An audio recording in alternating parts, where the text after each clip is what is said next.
Euro Tour Scottish Masters. This is the second event on the PDGA Euro Tour and the first Euro Tour specifically designed for Masters. We're coming at you from Bluebell Woods in sunny Dunbar, Scotland, on the east coast of Scotland.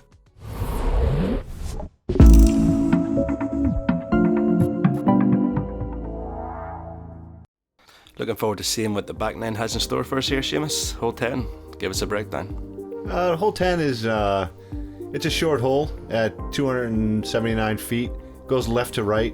With very little wind, these players should be able to get down there and have really good birdie looks. I think most of them will probably throw putters and mids. It's also worth noting it's got probably one of the fastest greens I've been stung in the past here in plenty of rounds. Iain going with the backhand off the tee. You can see the difference between the drone coverage and the live coverage in the work that's been done. Just fades off left then, but the path should be relatively straightforward up and down from there.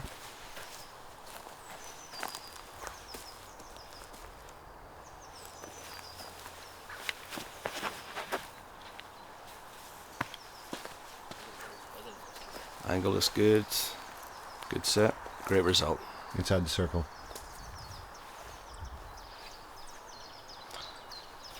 Snorri bringing out the... I believe this is his Firebird. Come for the side on. Lots of control. Great step. I think it's too wide. I think you'll be pretty happy with that result. Ken also bringing the forehand in. It's turned over a bit too much. He'll have a choice on whether to run it or whether to lay it up. Iain getting out of the bushes, nice and easy.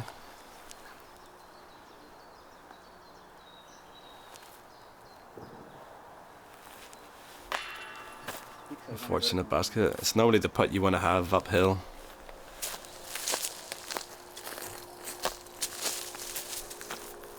You can see remnants of that 250-year-old beech tree behind the basket we had to clean up.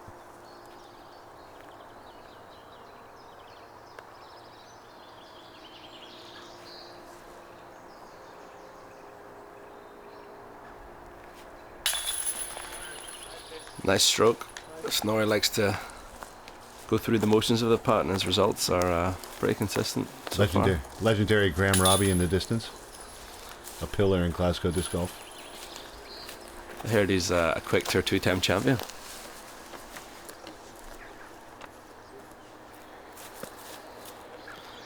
And there's Iain just clean up the three.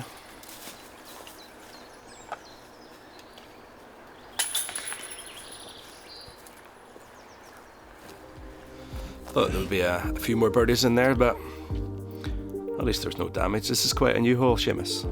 Hole 11 is a short one. Replaces the tennis court hole on the blue course. It's 220 feet. I've said this before, but it's very calm conditions, so these guys will be able to go straight at it. But in windy conditions, when the wind comes off the field, you really have to shape a shot. It challenges the disc a little more in the thrower.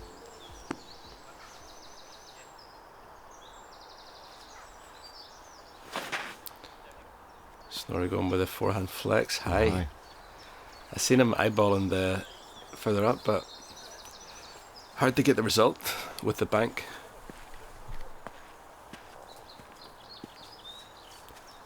I think Iain's throwing a destroyer here.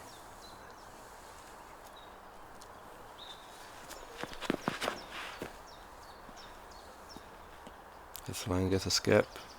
Great result.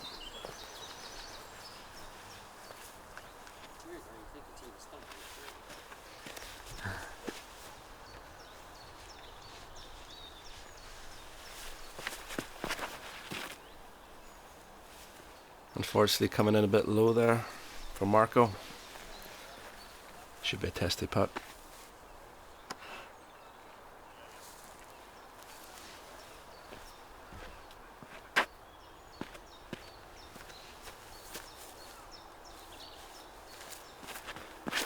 Oh my god. Think you got a lucky break there. Yeah, Ken's not best pleased with that shot. Early release can punish you. Straightforward up and down.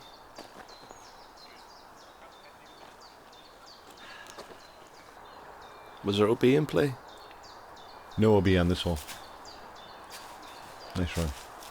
Give it a chance. Snorri with the straddle putt, getting a good stretch out.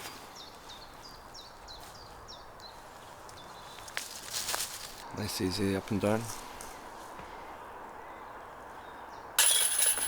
Nice birdie. Great birdie.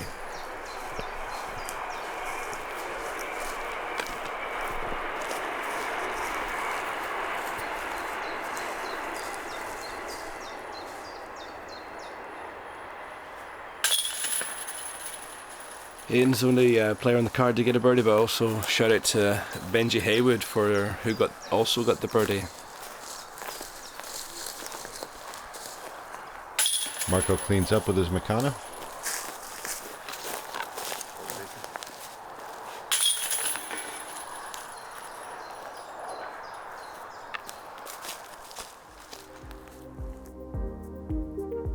Here we are into hole 12. Hole 12 plays up over a mound, 331 feet. During the live coverage, you're going to notice that none of those trees exist on the left-hand side, and the basket is tucked back into the position it used to be. This hole will present itself a little bit differently, but it's a nice open hole. Should be a good 3 as long as these guys can get off the tee and give it a little extra push over the top of that ridge. Iain's first off the tee after the birdie.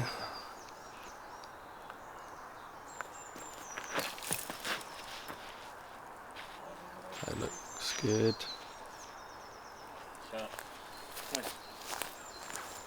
Figured out this tee pad.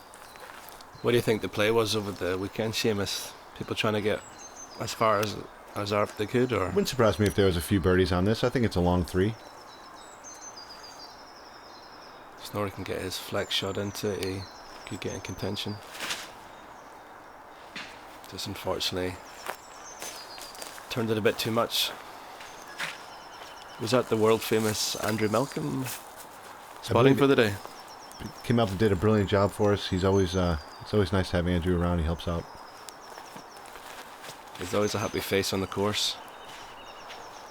This area we're playing over, we refer to this area as the tennis court hole. These were tennis courts in the late 1800s, grass tennis courts. Then they were tarmacked over, not too long ago.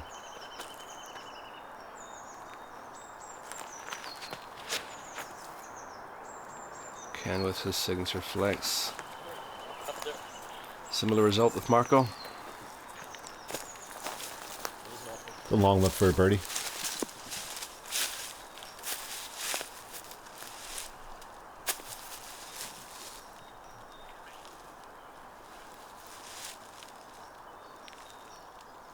The only real danger here is overthrowing it. If you overthrow it, you'll have to mix with those birch in the background.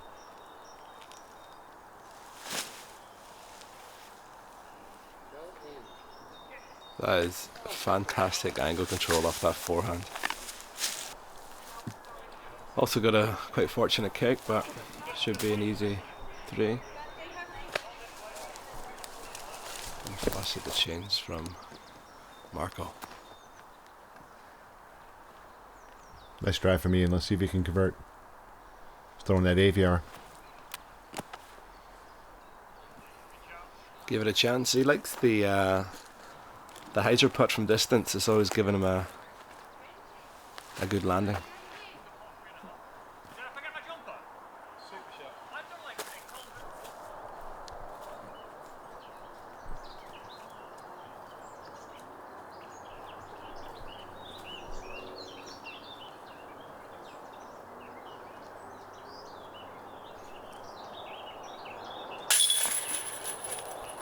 Nice clean up from Iain.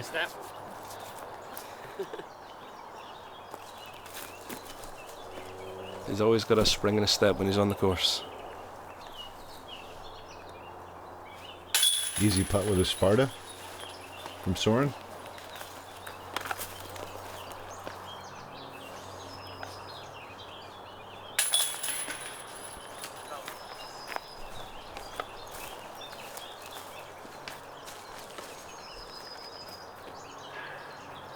Well placed mini.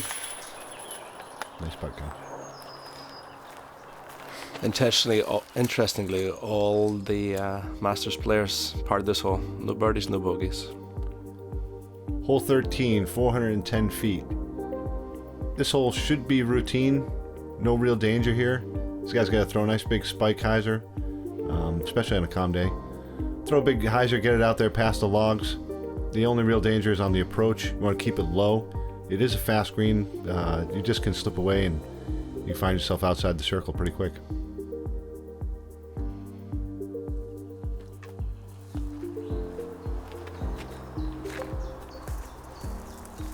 Iain's first off the tee.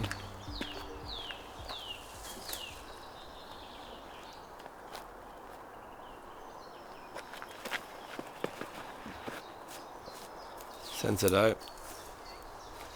Great looking shape. Nice one. That's where you want to be.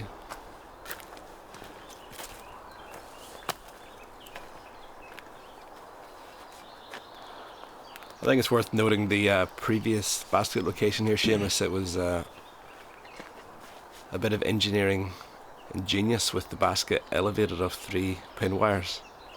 We got some folks together and we hung a really nice basket.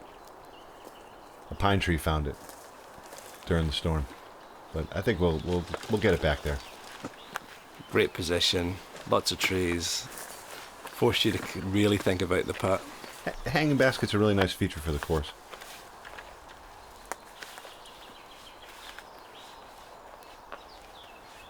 Marko lining up a backhand.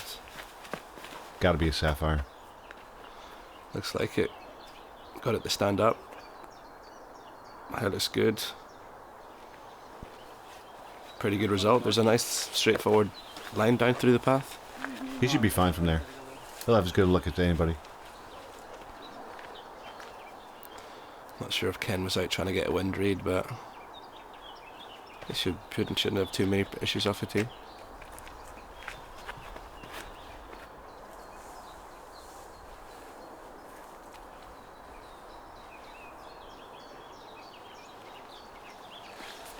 Similar position to Iain.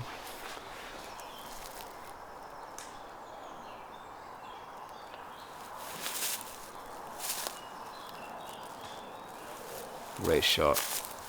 Easy 3. And there's no givens with the greens, well protected by plenty of trees. Very favourable hit from Iain. Sometimes the wood can give, sometimes it can take away. Great control. No problem. Beautiful shot. Ken's definitely got a smooth height control going on. Some of the hardest things to master in disc golf. Out of all the players who played in the tournament, Ken definitely put in the most work on the course. I saw him there every day, practicing and playing. Hopefully it pays off for him.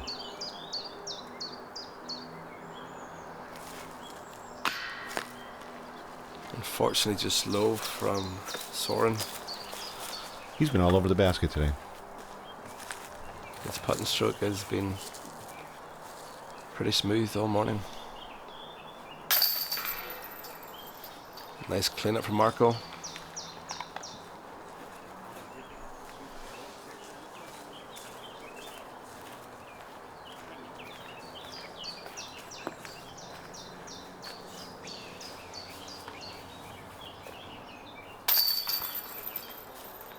Ken and Iain drop in for their pars.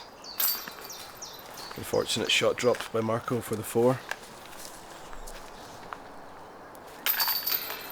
And Sören as well, I believe. Did he throw a 4? Yeah, it was Sören with 4.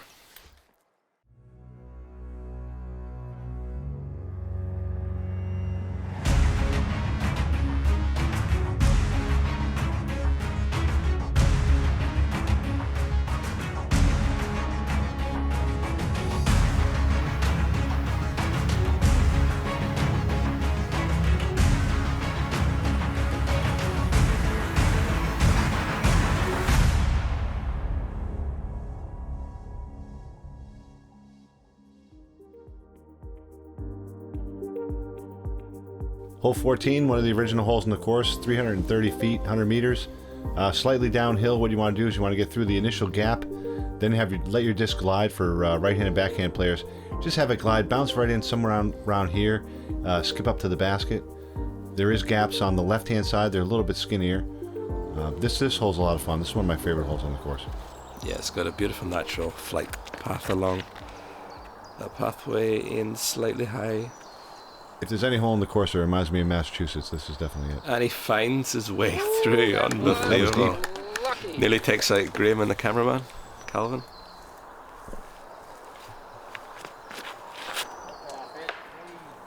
First available. It's not great positioning down there. Hopefully he's got a window. You can't G up unless you lead. That's normally how it starts. It's Ken line out the backhand.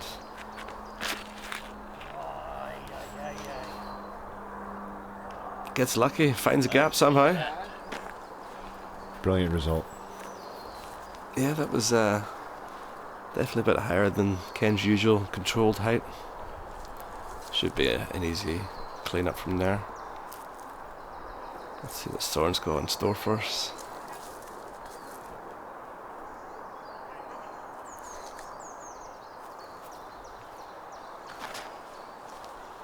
Forehand flex on the turnover. There's plenty of gaps over there. That's not a bad play. Looks like Marko's potentially lining up a backhand turnover shot. Gets a turn, unfortunate hit. Still progresses down the fairway.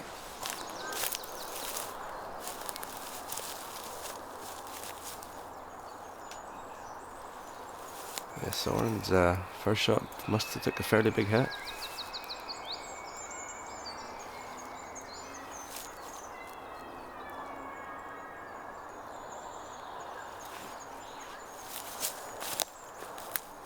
Nice straightforward up shot. Great shot.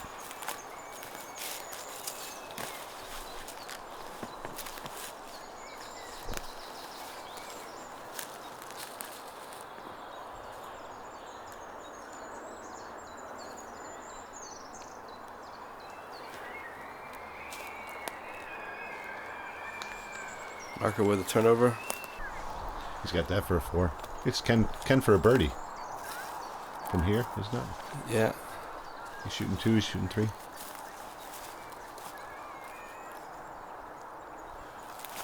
Looks like a Luna from Ken. Just off the pipe. I'm sure he didn't expect it to have that window after the high release, but nice easy 3. JK AVR. Unfortunate. Just slightly low for Iain. Would have been a stroke gained on the card.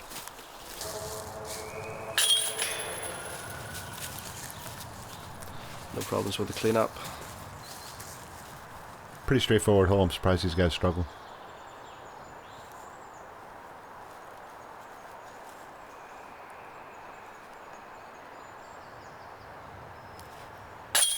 Nice putt.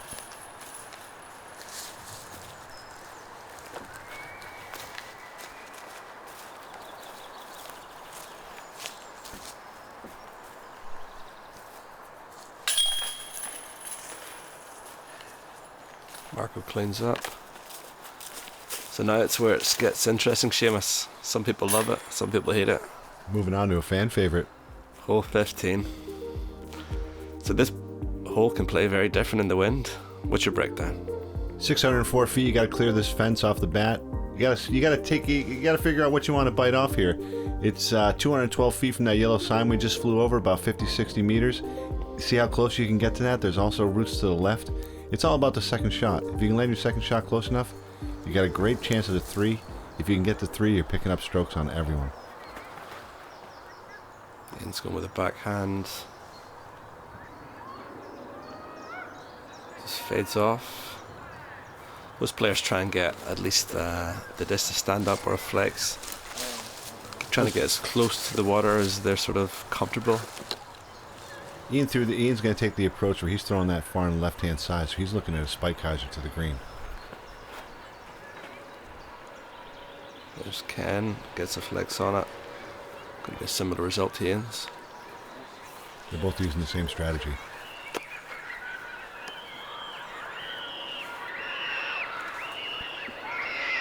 He hasn't thrown it yet. I don't know why they're screaming.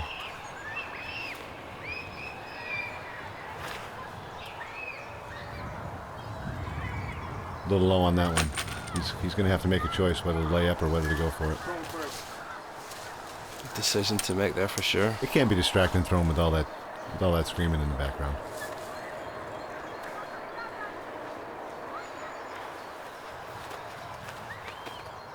Got a hold of that one.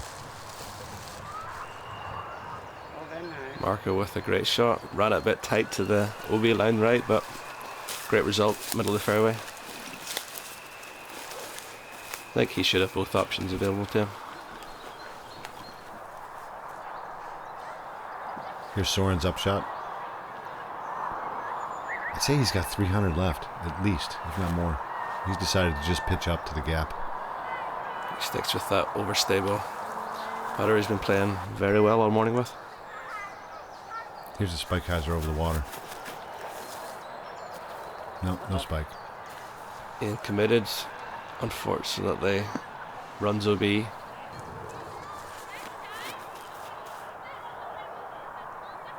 Ken getting turning over a bit. Nice comeback. Sorry. Gives it a chance for the third. Yeah, no, of course. Let's see if Marko can do the same. Just fading a bit left. Don't think he gets the turn on it. Unfortunate result for Marko. That went out of the water pretty quick. He's going to have to take that from probably from right around the yellow sign. Sören shouldn't have a problem with this. Spike hyzer forehand. Oh no. Tomahawk. Great shot.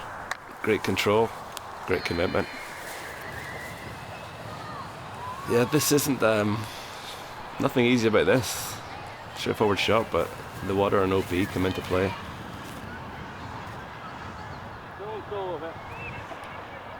That can happen. Marko unfortunately cuts in left. All right. Yeah. Looks like Marko's going to get a big number. Hopefully he can fight back. Talking about fighting back, here's Iain. Great shot. Nice result from the OB line. Top rated amateur to Marko's left. Iain McCauley helping people retrieve discs. For those of you that haven't had the pleasure of playing with Iain, that guy can throw a mercy like no other person on the planet. Ken pitches up. Takes his 4 and picks up strokes.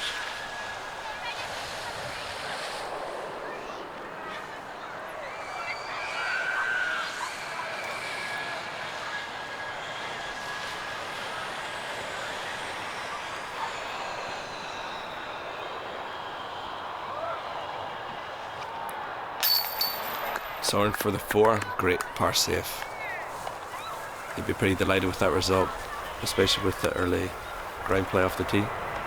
I can't imagine it helps your putt hearing somebody go off a ramp and try to grab their board before they slap the water. Sometimes when the scream's right after a great shot, you feel that you've been rewarded. And there's any Marko just to clean up. You can see the ropes course in the background and the train car they use for the cafe. Fox Lake's a lot of fun.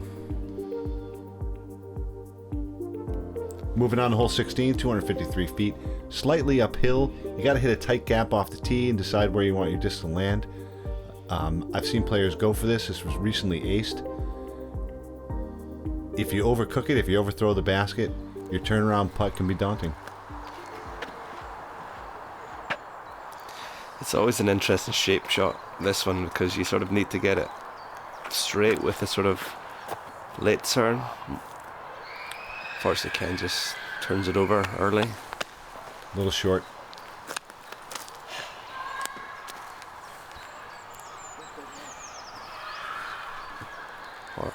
Sören lining up the forehand line. I think you'll have to try and keep this one nice and straight. I don't know if there's enough space for that flex. Unfortunately, I believe that's third available on the right-hand side. That's not a place you want to be. Just want to give a shout out to Euro Tour for providing some brilliant tee signs and helping us out with graphics.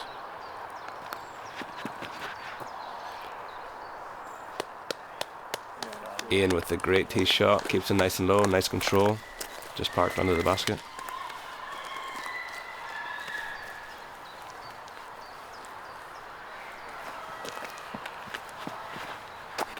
Marko with the backhand turns it. Also worth noting about the tee there, Seamus, that those tee mats were donated by a local driving range. There's been a lot of businesses help out with the local disc golf growth. Donated by Glasgow Disc Golf Club a long time ago, and we're still helping each other out. Nice upshot from Sören. He shouldn't have a problem there.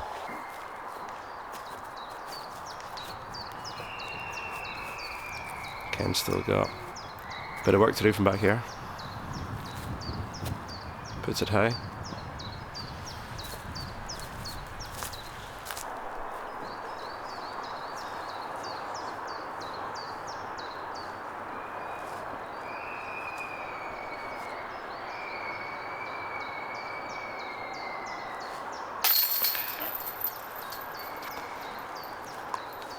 Seems like a short putt, but there's a lot of scariness behind that putt.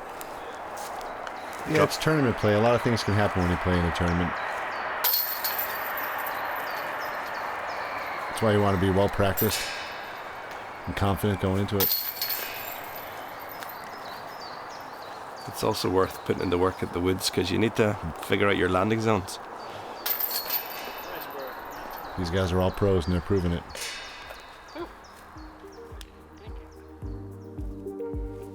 Hole 17, one of my favorite holes.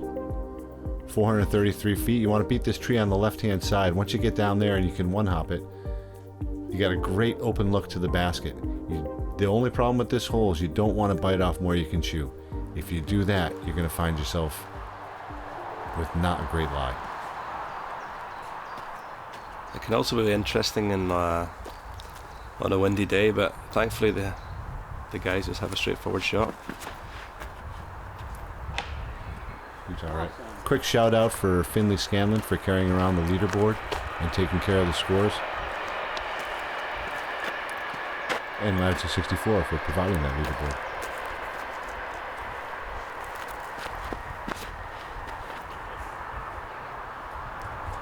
Ken manages to find a gap. That hyzered out a little early, but that's right about where you want to land. In that. A little bit further is more comfortable. And like he says, he's inbounds. You're pretty happy you've still got a second shot to give it a chance. I think we're looking at a saucy Firebird.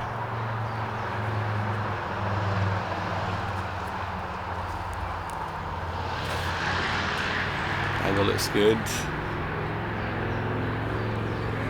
It's a pretty good result. Gets him down the fairway. He'll be a little cut off up there on the left-hand side, but I'm sure he can find a gap. Stretch out and find a nice gap.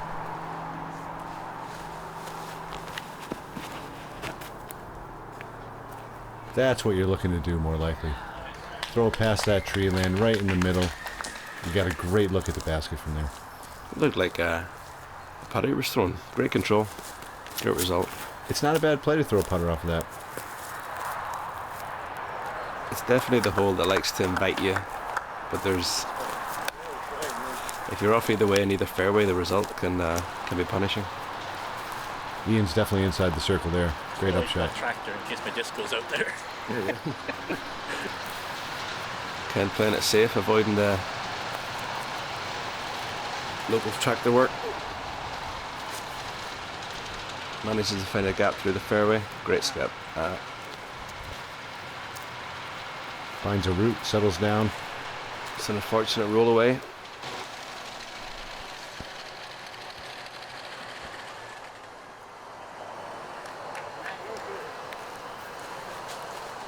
Nice and easy upshot from Marko. That's what you're looking for. See if he can flex this out and make it slow down. Looks like he could be line up the wide line.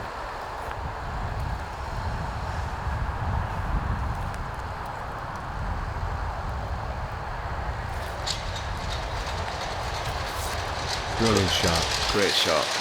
Sören likes to throw a west side crown, so I think that's what that was. Get the crown stuck.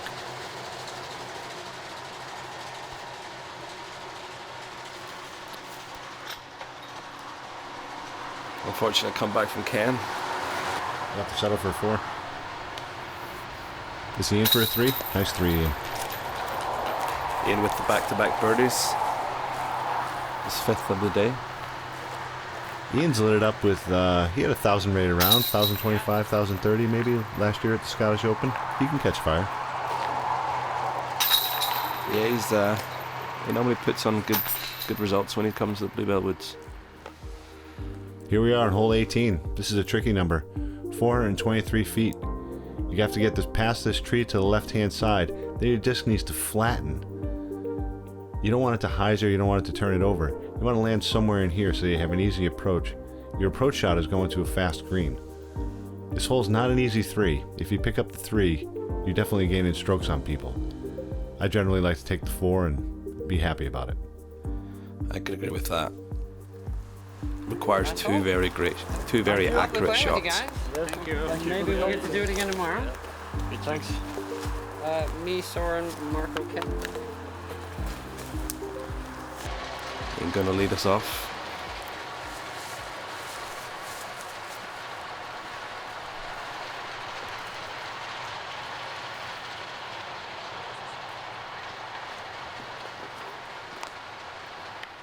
Hit that guardian tree. You know, I have to say, sometimes when you build tee pads, you build a tee pad. This is one of the very few tee pads I've built on the course where it's needed no maintenance. And I really wish I could replicate it. Just a shout out for the tee pad. It does look pretty legit. I wish I wrote down the recipe. Apparently it's a good foundation. Sören going for the Signature Series forehand roller. Uphill roller. Right to where ish you want to be.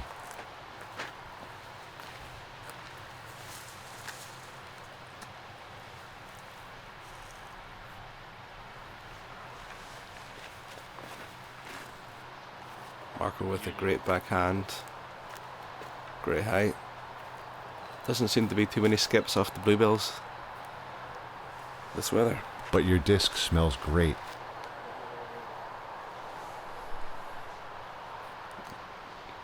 Great skip from Ken. He skipped it over to the left-hand side. There's all sorts of looks over there. He should be okay.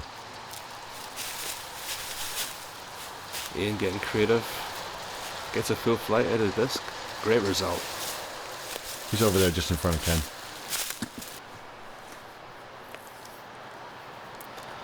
Taking advantage of the red tee. This goes to show it's a great drive, but still plenty of work to do from here. There's 2 gaps there. Let's see which one he takes. Go for the middle. Goes for the flex shot. Unfortunate tree hit. Shape looked good. The only challenge here for Marko is to see if he can get the disc to slow down on the fast slope. Goes for the hyzer. Gets a skip. Just a wee bit further on the left, I think.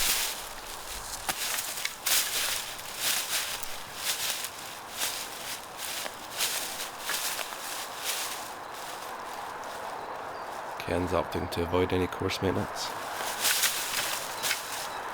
Goes for the flex. Great result. Especially from a standstill position, pin high. That's how to put 2 shots together right there.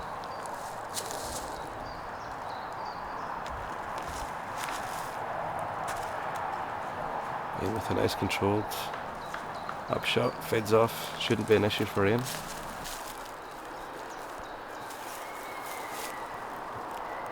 Looks like a Sparta from Sören. Keeps it low, keeps it controlled.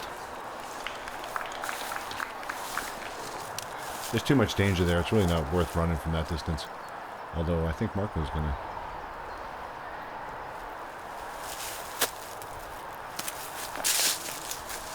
This fades off early for Marko. Good bid. Iain to save the 4.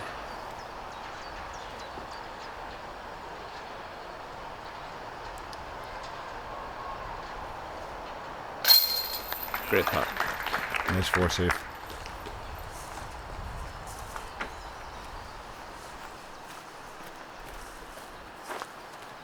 Nice to see the course dressed up for the weekend. Great signage. Yeah. Great 3 from Ken. Brilliant 3 from 10. Not easy to do in a tournament.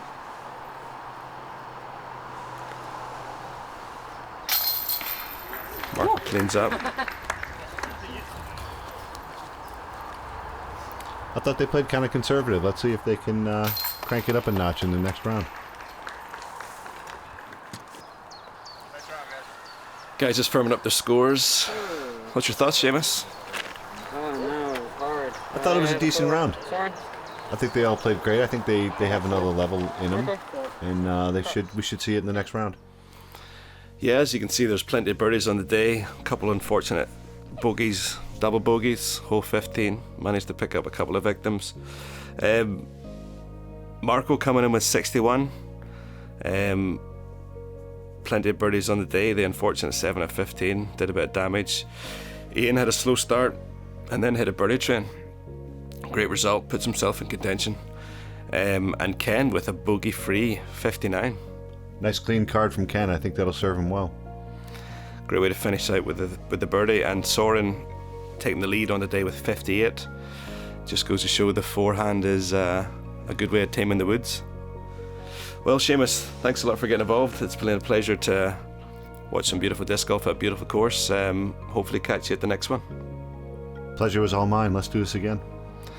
Well, thanks for joining us all. And shout out to the guys at Power Play Productions for making this all happen. Make sure you like and subscribe. And hopefully catch you for round 3 action.